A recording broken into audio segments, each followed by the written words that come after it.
Todd serving again.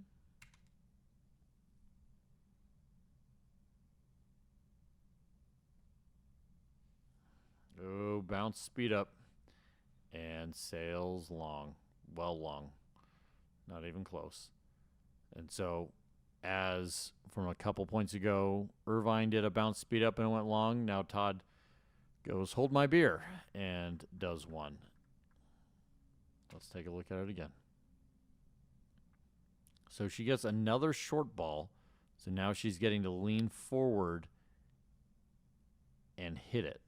So a much better drop when her weight is transferring into the ball, her body weight, and she has a lot more control. It drops in there, gives them time to move up.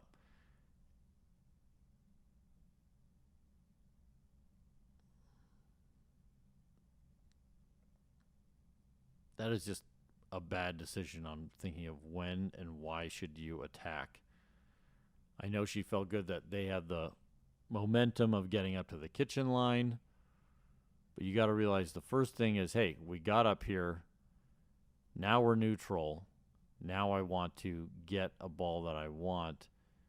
This is maybe a bottom yellow ball, maybe gets just over her knee.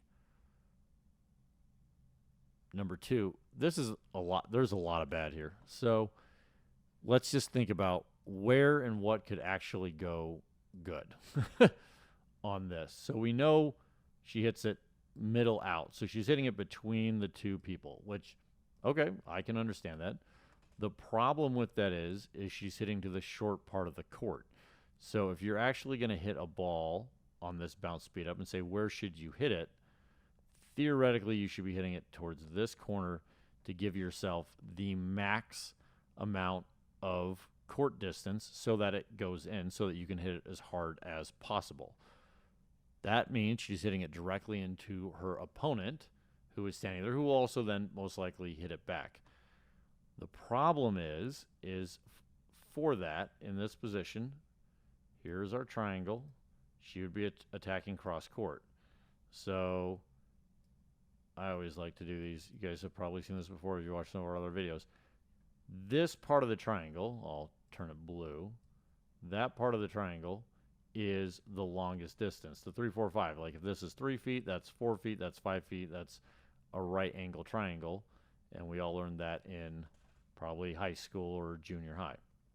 Now, so she's hitting it the longest distance, which is going to give Irvine more time to see the ball coming and most likely get it back.